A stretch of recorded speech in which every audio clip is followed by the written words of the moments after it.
because uPeter Sini uzoletha ubhuti wakhe usuccess no accountability bazofika basipanele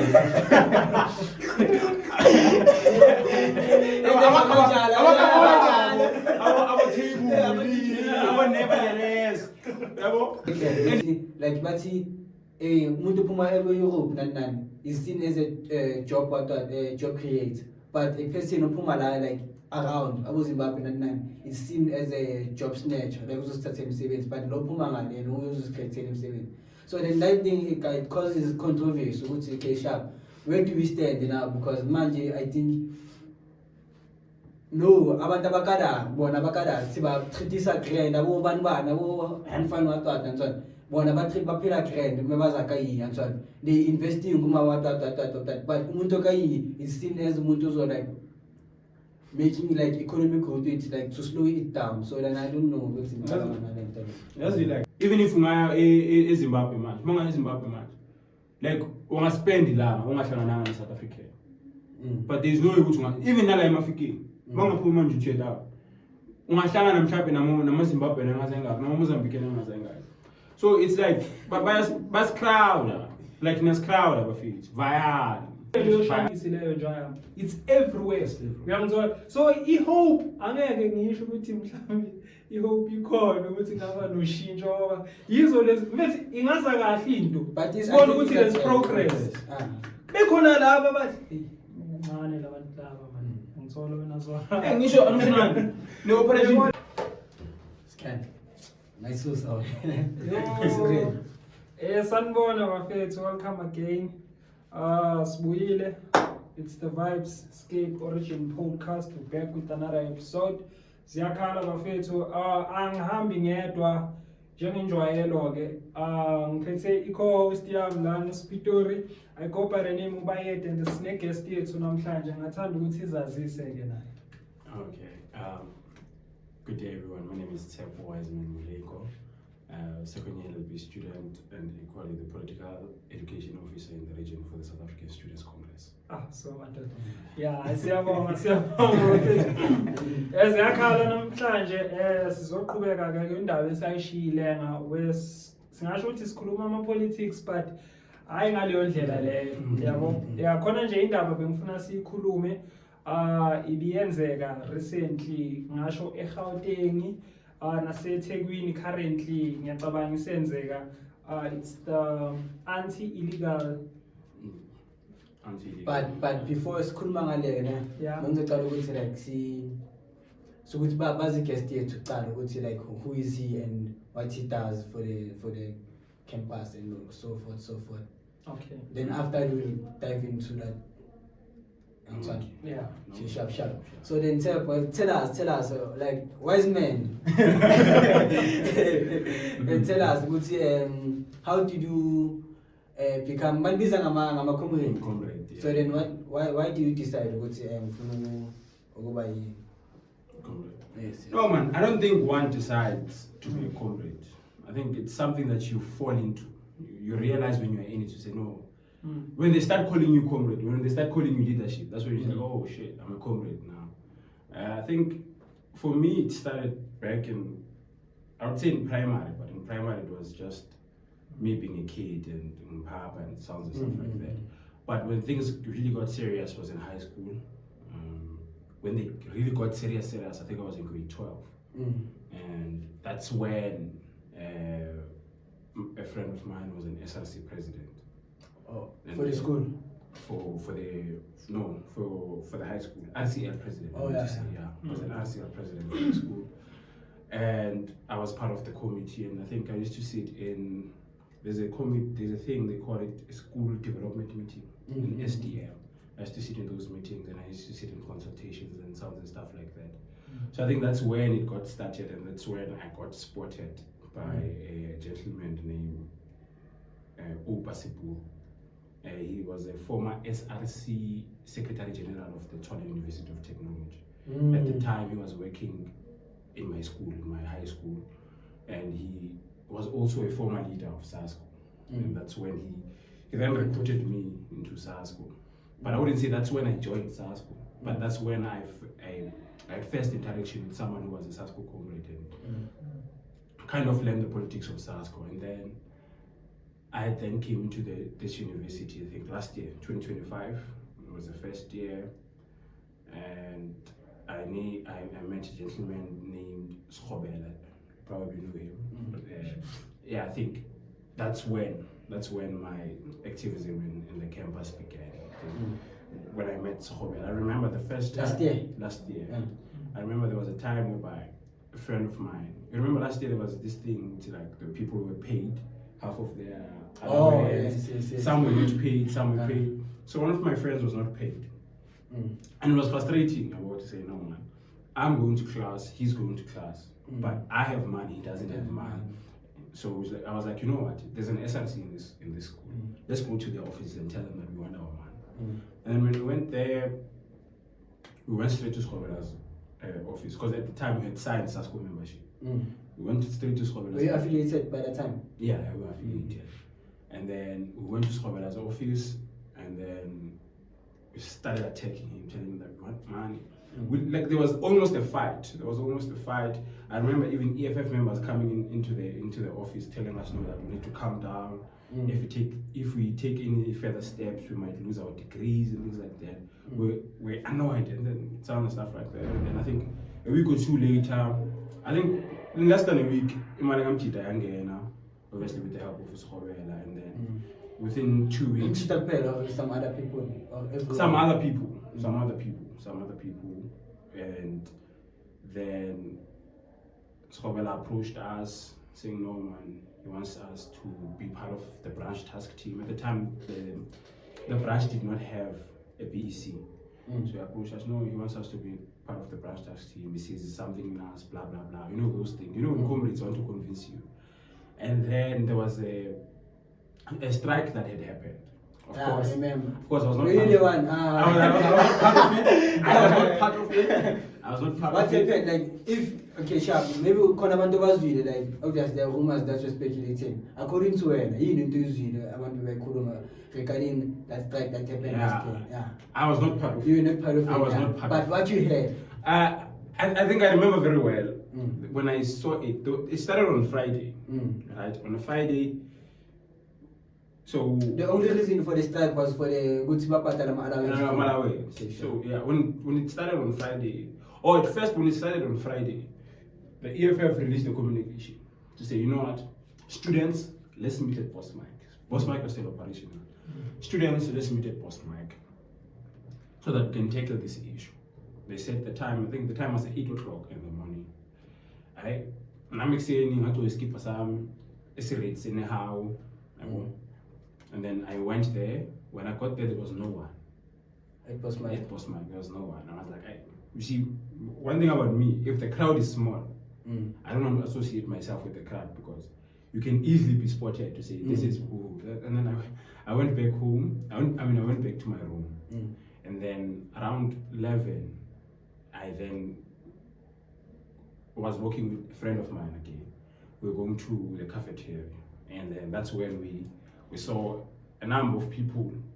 I think they were en route to A1, to the DVC's office. They were en route there, and they were chanting, and then wara wara wara.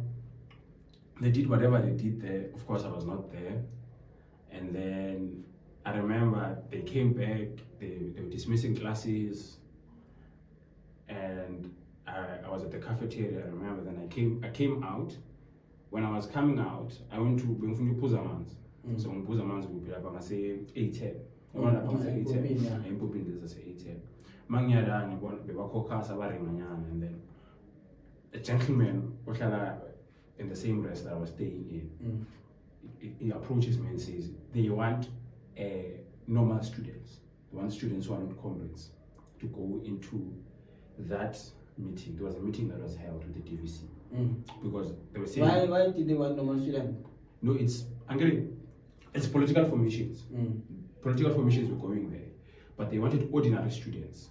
The reason for wanting ordinary students is to ensure transparency in the process, so that there cannot be anything like student leaders are selling out students, or something then another thing.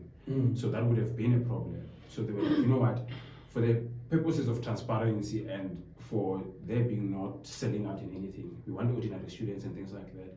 And then that guy approached me and said, no, I trust you, I believe in you, please go there. I was like, no problem, I'll go. And then I had fetched, and then I went back to fetch that friend of mine. And then we went with him. We sat in that office. It's a boardroom, some boardroom, just. And we said, we deliberated. They told us, no, money will come on, because we were left with one allowance at the time. So they said, no, the allowance will come. Because at first they said, no, the allowances will come on April. And then we were like, no, we can't. We deliberated. No, on Monday, the allowances will come. And then, okay, sharp.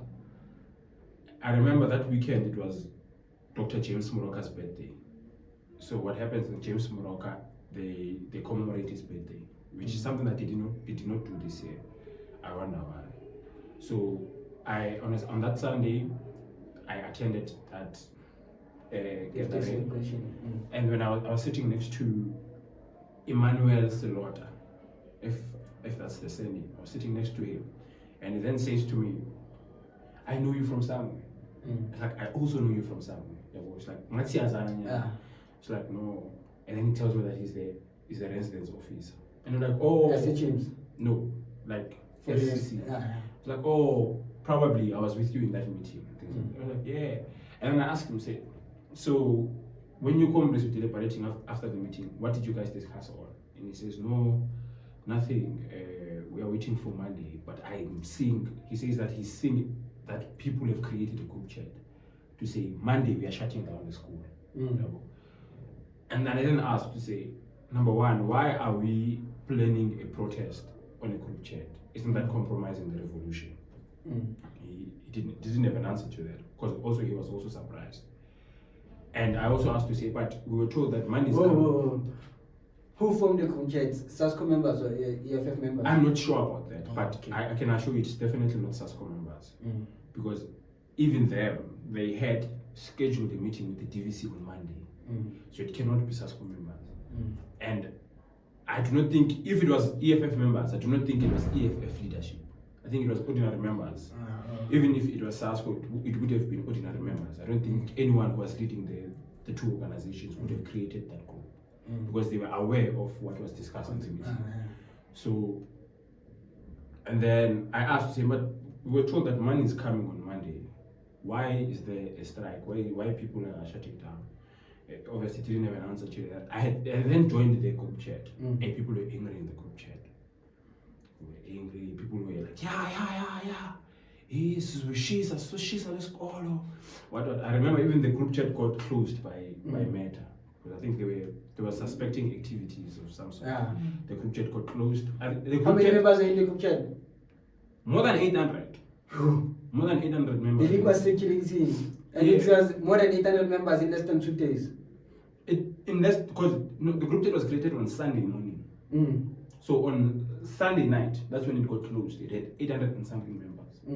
And then I remember it closed around 9 o'clock. And then in the AMs, I had numbers of certain comrades. When I saw them, some people were sleeping at the gate, preparing for like Mokfo Wixien. It's complete shutdown. And I was not part of that. Reason being, I felt though people were doing it was no long enough for the students. People were doing it to be seen. Personal interest. Yeah, no, it's because we are in a meeting and we're told that money is coming on Monday, and then you go out of your way to create a shutdown. So you are creating a shutdown so that students can see that no, you shut down the school and then the money came out. So you're shutting down the school on Monday, knowing very well that the money is going to come on Monday. So in essence, you are trying to fool the students. You are making fools of the students. So I was not part of that. I think I arrived there at around 3, and the strike was already over. Just people closing roads and singing and things like protesting. Yeah, I just stood there with my friends, just watched. But I was deeply disappointed at the people who were coordinating that thing to say, you possibly cannot do this to students. You cannot play with the hunger of students like this. Because clearly people were doing it for votes, people were doing it for popularity, to say, no, I was part of a strike, I was part of a march. So, yeah, that was what was happening in the strike. Okay. So then what did the money come like Monday? That Monday? And communication was, you know what's the sad part is that on 9 a.m. Communication was released to say money, we have taken out money because we had discussed with the university to say let them take out of the emergency funds, because I remember the DVC said to them NSFAS hasn't given them money. So we then pleaded with her to say no, the university has emergency funds, the university has reserves, take out money from the reserves, pay the students, and then when NSFAS pays you, you will take that money and put it back when you took it. So but at 9 a.m. communication was released that money is reflecting on also, like right now money was reflecting by, I think on Tuesday people were starting to receive their money. So it was those things. So then what happened like after like the whole thing? Did people like about the striker, the culprits were found, and what happened? And what are the consequences if you were found leading such a protest? To my knowledge, what I heard was that there was a gentleman who was working at protection service, and that gentleman had photos of people who were protesting, took them to the DVC. Allegedly, took them to the DVC, and then the DVC said, no, it's fine, let the kids be. I think the issue is solved. It didn't cause much damage to the property of the institution, so there's nothing that's going to happen to them. But on a normal basis, if you were fined striking or things like that, you would receive suspension, expulsion. There are many things that you could suffer from. I think there is a lady I know from the EFF who was part of a protest somewhere, I think in 2023, if not 2024. She got suspended for some time. She couldn't even contest elections. She had to even add another year into her academics. But she graduated this year. Or at least. And so this school is very harsh on people who protest. And with the new DVC, hey, that gentleman, I've heard stories about him. So if we choose to strike anytime now, yeah, we'll face the wrath of law. That's why there's no strike this year. No, the reason why there was no strike this year, my diagnosis is that student leaders have become comfortable with mingling with management. In a sense that this year they could not strike because most of them did not have funding, and most of them did not have offers. If you can look at the structures of the university, 80%, approximately 80% of people who are leading here in SCC and substructures, they are postgraduate students. So most of them had not received their offers, and most of them didn't have funding. So they were afraid to strike because they knew if they were to strike, they were going to lose funding. They were going to. So it was them selling out. The reason why we did not strike this year was because we had sellouts in What would be the possible things like when to strike this year? Registration. Many people could not register. Like even me now. When my registration opened, it said I'm not cleared by NSFAS, but NSFAS funded me. I remember I was with the CEO of NSFAS last year, and I had spoken to him about this thing of, you remember last year, using NSFAS? You remember last year when the year ended, our student portal was saying we're owing 4,000 something. Yeah, I remember. Yeah, I remember that. So this year. Yeah, even this year. I had spoken to that guy to say, we're at a conference of some sort, a national press conference of SASC. I had spoken to him to say, no, we have this problem. Students are struggling with this and this and that. And I'm afraid that this thing, if it continues next year, some of us won't be able to register and things like that. And then I think after speaking with him, and it's 2 weeks, it was less than 2 weeks, NSFAS had accepted my funding to say they're going to fund me for the next year. So I was funded from December, but February when I'm supposed to register, they're telling me that I'm not cleared in this institution. I had to, I was not cleared. I was only able to register when I was here. A friend of mine came here not being cleared.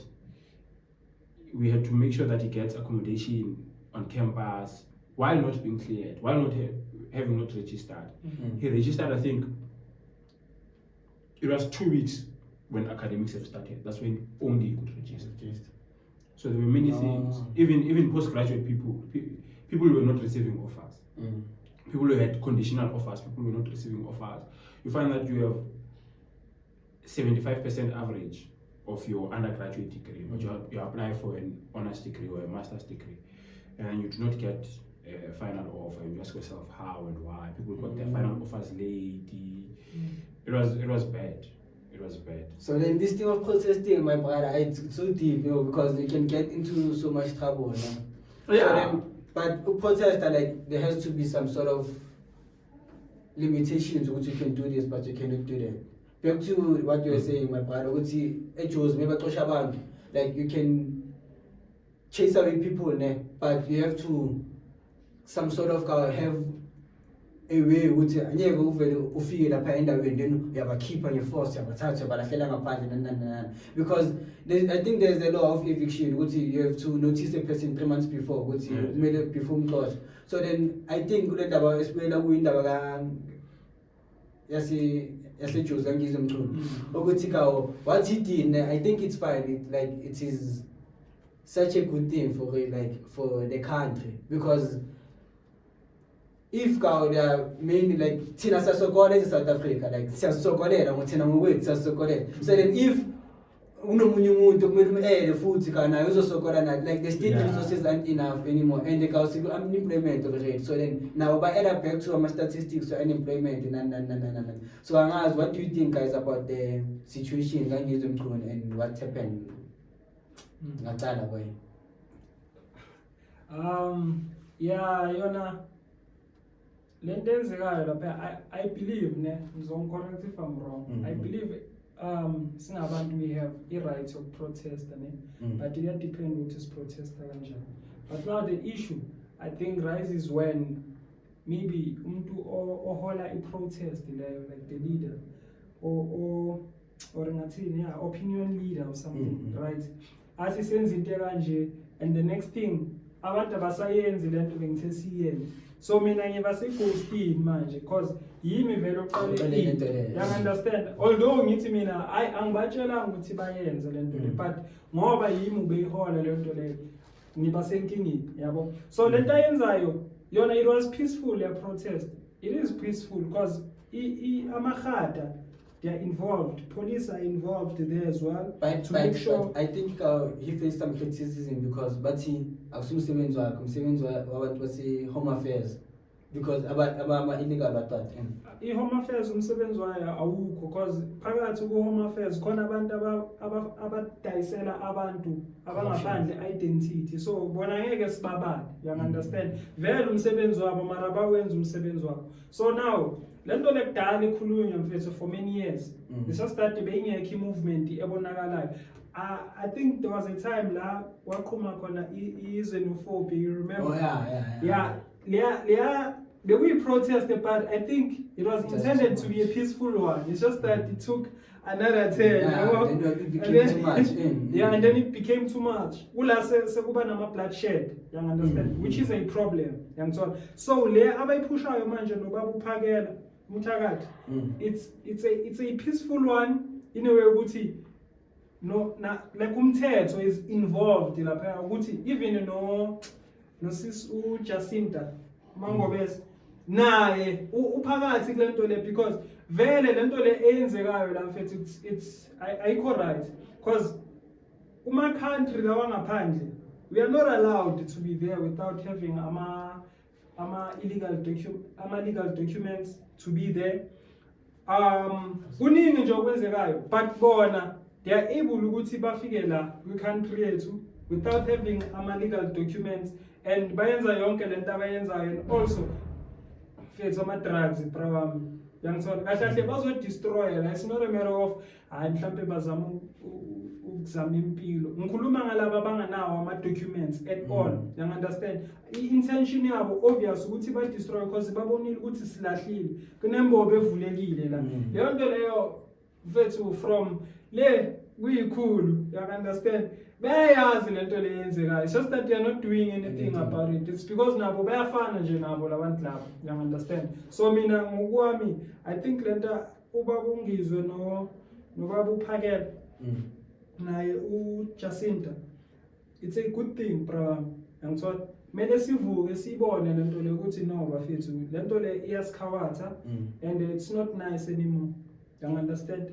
So we are not promoting xenophobia. Xenophobia vele cha. It's just that exactly. It's just that there are procedures. You understand? Kunomthetho ekumele sambe ngawo. Angeke sivele sizenzele nje. You understand? So leyo nje nabo laba abafowethu bangaphandle they need to understand ukuthi umthetho bafethu. Do you understand? Yeah. So I think what will happen like after Stuttgart, like let's say they leave, let's say they live like peaceful, they live like bond.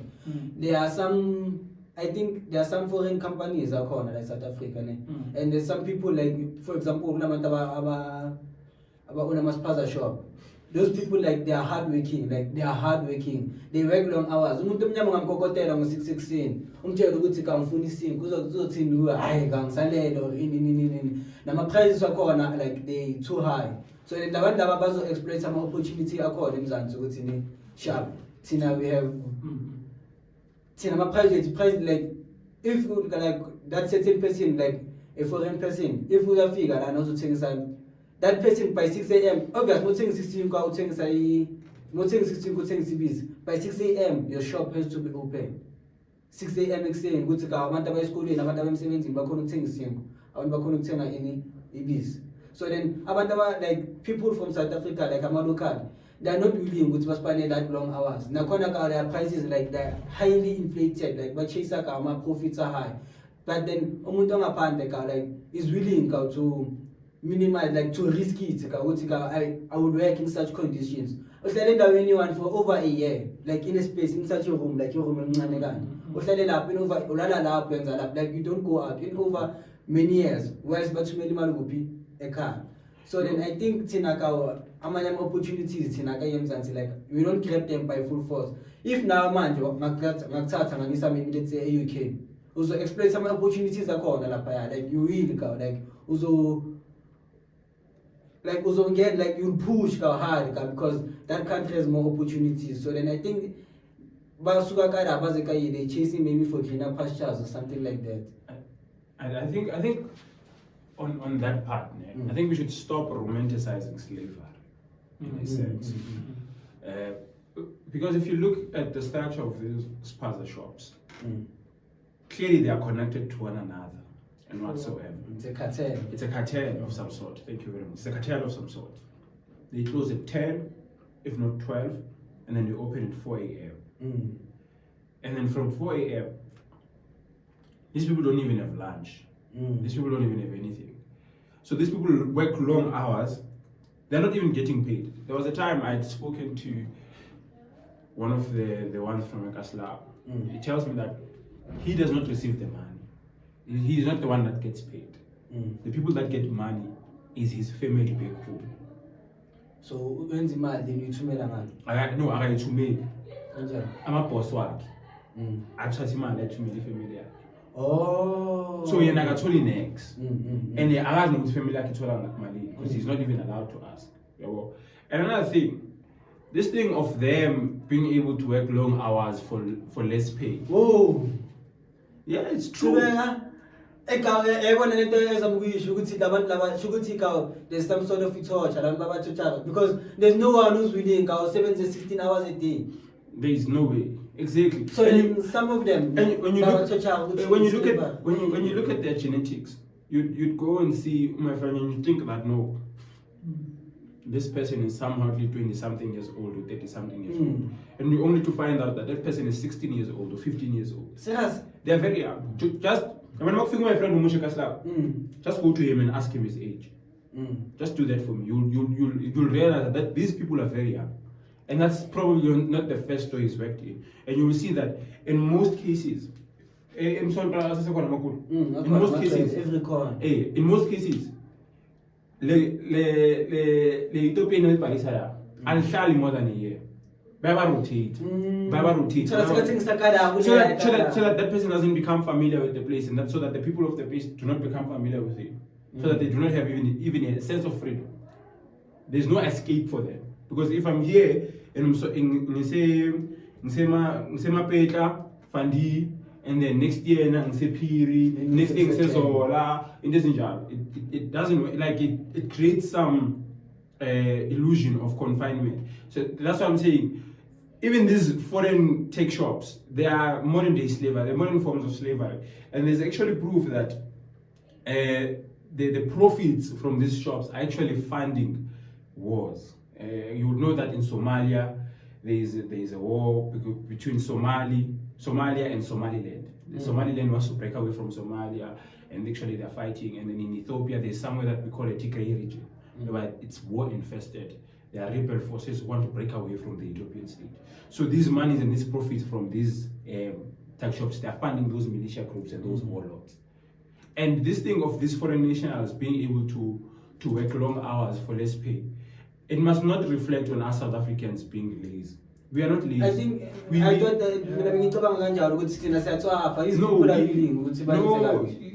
we refuse to be exploited. We refuse to be exploited. There's no way that I can work for 250 a week. There's completely no. I cannot wake up in the morning, come back at night to work for 250 a week. See, essentially, I'm working for a transport in this cafeteria. That's what I'm working for. I'm working to say that I'm it's a bit unfair, and then they come here and they take these low-paying jobs because, of course, it's 300 rand, and they don't really need that money. They'll take the money and send it back home. They will save the money, and then December you'll see these ones from Zimbabwe and Mozambique. If you would go to taxi rank of cross-border taxis, when you see them, you will see that the taxis that they exit with the trailers, they have beds, they have couches. I remember there was a time I was passing by at the taxi rank in Katlehong. They had a grocery of some sort. That grocery would last you a year. They even had energy drinks. I'm a flavor, you know, Play. This energy drink Play. It has like different colors. That truck had different colors of Play, had different snacks. Like you could tell this person is going to fund a family for the whole December up until next year, until he comes back and things like that. So whatever system they are using, it must not reflect on us being lazy. We cannot allow our people to be exploited in the name of being lazy. Even myself, I'm not lazy. There are jobs that I would have loved to do, but and if I see that I'm getting paid 2.5 a month, and I'm working this number of hours and this number of days, essentially, I'm sacrificing my life. I'm sacrificing my well-being, mental health, physical health, and emotional health.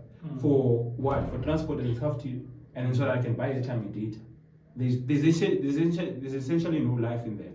And to speak on the matches and whatever it is, I hear people saying it's xenophobic and things like that. I actually have an argument that we as South Africans, at this point in time, we are not xenophobic. We cannot, because if you break down the word xenophobia, the word xeno means foreign, and then phobia means fear or extreme or extreme hate. So if in this context we'll just say extreme hate, there is no way that we hate these foreign nationals. I'm sure you have friends who are foreign nationals. I'm sure you have friends.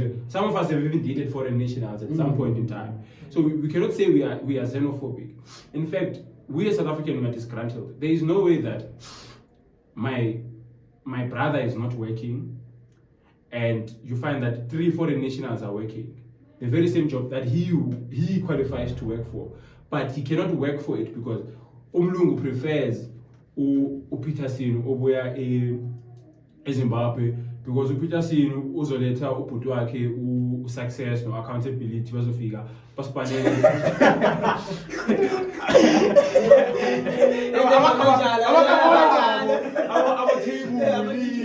nevertheless yabo and bafika abo accountability nawe nevertheless umlungu angathi no ngine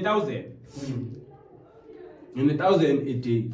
uthemba uzofuna nizolishare niba yi-3 so whereas umthimbane uzofuna 2000 lize because obviously umthimbane thola ukuthi umthimbane unencusi even if umthimbane akanencusi umthimbane uhlala endlini obviously angeke umthimbane naye esipanini abe esipanini anga-contribute something angangeni nomngeni endlini abeke isinto etafuleni urabha ikhuli or uma already makathi ushoda ngelokhu njani ngempuphu angabhaya impuphu so umthimbane ucabanga lezinto lezo so like we should shy away from the fact that South Africans are xenophobic. We are totally not xenophobic. We are just tired. We are tired of seeing our economy being taken away. We are tired of seeing our sisters giving birth to Abu Muhammad Mukwe.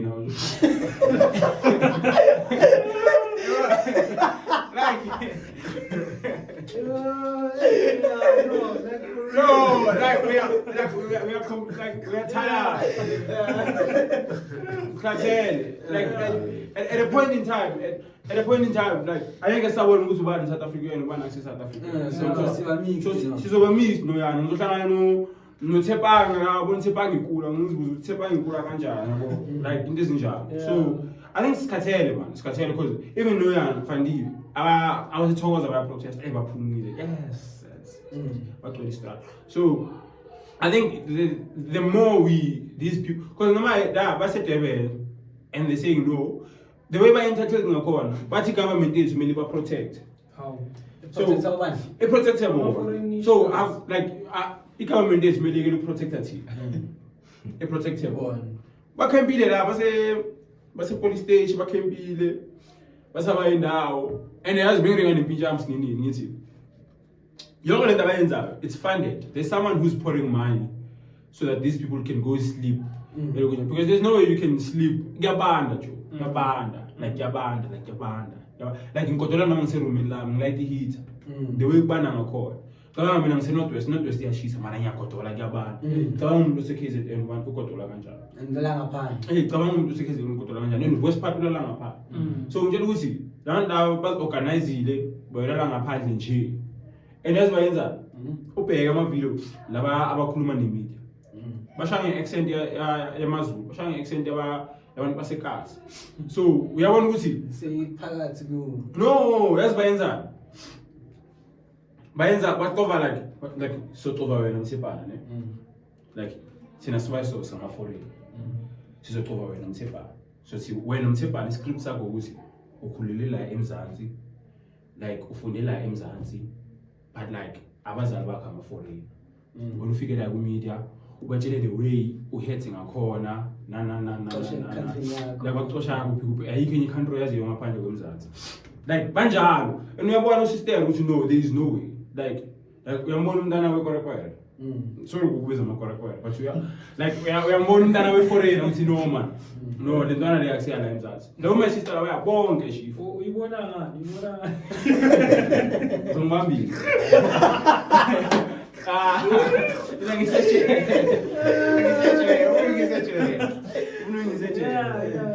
but like so like it's even dangerous yabona nje nini izolo la emafikeni babulale uThatho and things like that and ubani Phakela Mthakathi apparently he can't move now like he can't move because apparently there's a hit on him Ungizo umshisela idladla like we are wondering who's after this incident no Ungizo umshisela idladla nini for 3 weeks but after Air Force Loras Air Force Loras yeah a week after Air Force Loras calculator abakatholi next no abakatholi but obviously so like we are wondering which like laba they're not willing to back down they're not willing to back down noma sidinga nabo kahle sitsho vayani bafethu vayani sifuna ukufisa because namanje noma mina ngakhaya ngisho i-government yaseMzansi ayenzi next i-government yaseMzansi kumele i-provide la mina equal i-provide le nalomuntu ongasiwa la eMzansi equal and umuntu akekho la eMzansi ngokomthetho because i-stats must be i-stats essay CTC by 65 million la eMzansi Mina ngiyakutshela fund yasikwe 65 million. More So than I'm that. more than that. Mm. Because abakhawunti nabo bani nalabo abangena ngomkhoshokosho labo abangena ngamadrata Crocodile. abagibela ama-crocodile into ezinjalo ngitsho so Abangama-Lacoste. yabo abomalacoste yabo and so it even becomes difficult for the government to provide services like electricity, water, sanitation, even housing because Healthcare. makusha ama-RDP like kulanda abantu abakuma-informal settlement and so Mm. so government seluzifuna ukushaya i-RDP for abantu abaku-informal settlement elaya amafikeni makafika 70% yakhona ama-foreign Amaphepha kuphi? amaphepha kuphi Yes. awekho. Mm. Yeah, it becomes difficult now government kumele ayeke le project yokwakha ama-RDP because kumele asusele abantu laba la into ezinje like Kuningi. so kuningi so So then what's the good cause? Kumele senzeni silungise amabhoda. Okay. What do you think about it? Ama-border. you know Ukuthi sibaxoshe then after from that it will be the same thing because corruption iyafana. Nanoma ngahamba next week bazobuya. Because Yeah. sibaxoshe what measures do we have to take? Yes. Okay. okay you know I think the first thing that we should address Mm. is capital. Mm. And we should address corporate South Africa, the businessmen, and the people who have seemingly created a market of employability for these people. Because these people do not come to South Africa to serve. Mm. Clearly, they come to South Africa to live a lavish lifestyle, to come to South Africa to work, to fend for themselves. And they know very well that when they come to South Africa, they are guaranteed a job. Mm. And who guarantees them? Who guarantees them a job? It's capital, it's the business people of South Africa. So if we must address these people to say, stop doing whatever you are doing. You must prioritize South Africans first. Yes. You must hire South Africans. Because I feel like if they were to hire South Africans, if they were to prioritize South Africans, there won't be a need for anyone from Nigeria to come to South Africa and want to work. And things like that. And then we come into law enforcement, we come into Home Affairs. Number one, one of the reasons why Home Affairs is easily bypassed by these people is because people who are working on Home Affairs do not have the zeal to work there. I think you have ideas of your own. You've went to Home Affairs. You know how slow the processes are there, how lazy those people are. You know, there was even a time when I wanted to make my ID, I went to Albertine. It was a long line, and you found that people were selling space summer line. So you know, Manje ngena la 250 ngena la. kuyavula mara phaya bana no. I think people are selling chairs ukuthi bangabi ngenyawo kanti bathengisa namalane. No, when they have chairs, he cover up. It's a cover up. I remember even all the time lahlanga. Bathi uthenga isitulo lapha ukuthi awuthenga isitulo uzohlala lawe. No, abantu laba bathenga isitulo, like bathenga isitulo, like bazothenga isitulo but no, that's more fun ngeke. Khuluma na, uzokisa phambili la manje yabo. All la mgcini lihlaya. Uyabona phela since sifike la simile endaweni eyiwa. From 6 a.m. From 6 a.m. And as iHome Affairs ithini ngaphakathi. Isino system down. Kanti akunasystem ethi akunabantu abangena. Kunabantu abangenayo. Uzibuza system eHome Affairs down kanjani. Yini down kule system? And then you study down. There has to be a kanye every time ka system down like every week system down. There has to be something. So isn't this injalo? So then there's something that but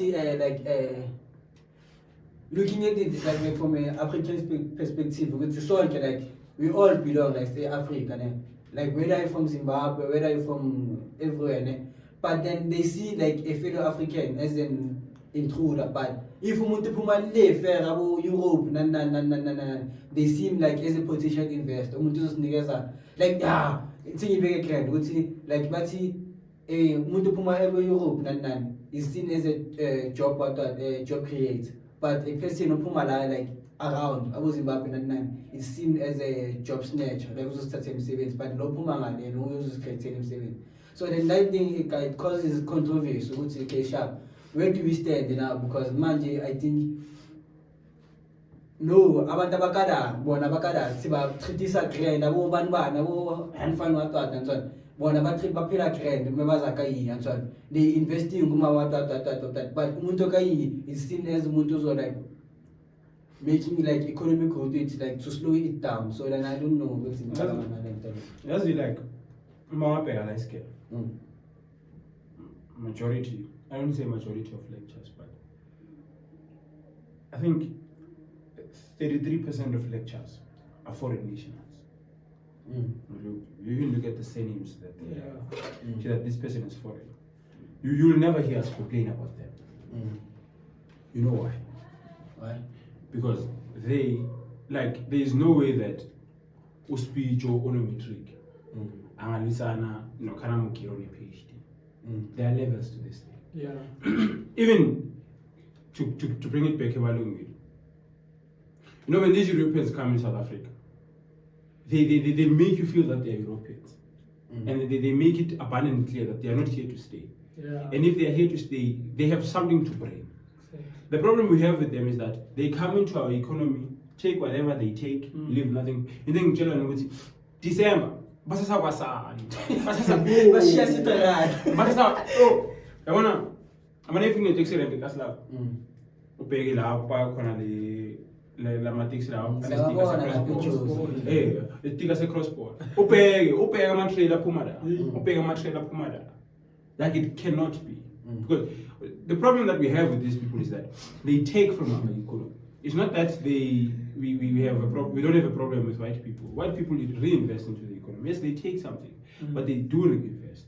And it's not that with white people, there is something that we call digital nomads. We have a problem with them. They stay in Cape Town. There's a reason why prices in Cape Town are very high. Things like that. We are disgruntled about that. Even white people of Cape Town now say, no man, these people must go.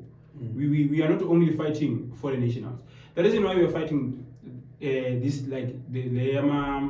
African foreign nationals is because whenever they're defending themselves, but showing emotional blackmail. You can't come to me and say, no, I'm also an African. If you are saying that you are also an African, then why are you coming into my country, making me poor? Because the more they come here, the more they make us poor. The more they take our jobs. The more they take our houses, the more they take our sisters. Like it becomes worse. Like long we are called, we are a force, but like in Kulele, but in Kulele, a place called the Tina Song. Like it's in a soccer my car.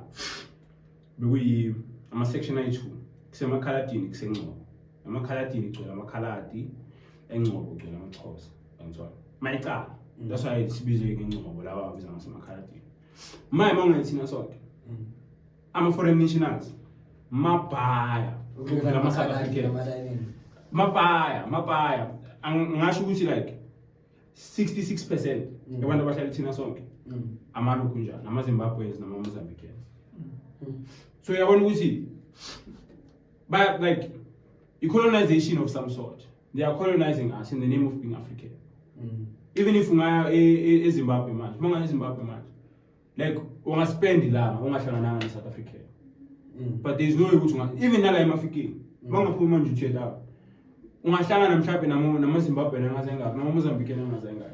So it's like bas crowd, like nas crowd abafit. Vaya. And yabona enye into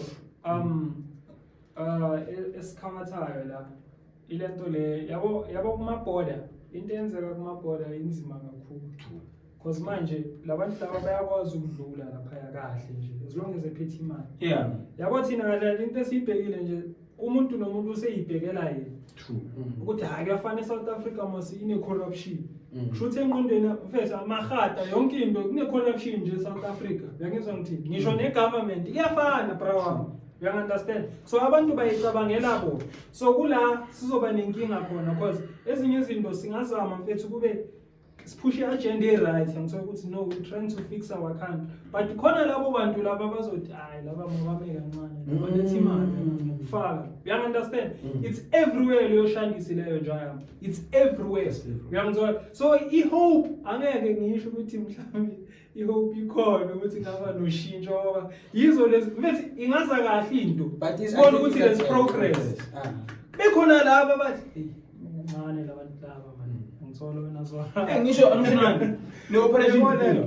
Yeah, operation Tutula. Ntantalaka. Ntantalaka samthola ukugcina kwa operation Tutula. You know why I Operation Tutula he was doing great. And he was doing, I think 2021. To Parliament. To Parliament. He was doing very good. Now that it was gaining prominence, the comrades of Operation Tutula, we're now colluding with foreign nationals to say, Masi, I'm sure we are focused on Kuluma hijacked buildings. But Masia, and before Zarapa, but hijacked buildings were caused by immediately after apartheid, like a person like. But immediately, like they abandoned those buildings like completely, like by like leaving everything, like take what you can and leave, because they saw like there was a hurricane coming and would say, nah, this direction that you're going to, like the direction is somewhere like Axaloon. So then they left this building like completely. So then that's why, and the most foreign national you are occupying the building now, and the most thing like there's this thing like. Renovate building so they rooming ba editing ibonda so bafaka plan ubona plumbing like ngaphakathi so emaroomini ngaphakathi ubona plumbing nani and then I think kumele kube nama survey ukuthi bazokhona ukuthi for renovating such a building ukuthi kuba nama quality checks what that so then I think I trigger ukuthi why like they left those buildings like they abandoned them should they saw ukuthi this is what would happen, and this is what happened. But then continue. Hijack buildings, nyafuna ukuyiringa ne, but ngiyasawa. So what they were doing, the Operation Tutula was that they would not, like if the building there, you own a foreign national, like I'm a comrade, because of I didn't know see as a tina on Monday. A building up. She's a job. Keep money so we're saying no corruption nearby. We say, or as by Benzi, by if to one building in Yaki, and then next to come another it isn't job, like it isn't job. So I'm a movement and a compromise, it isn't like Massi killing the credit. One much that one much you know what time.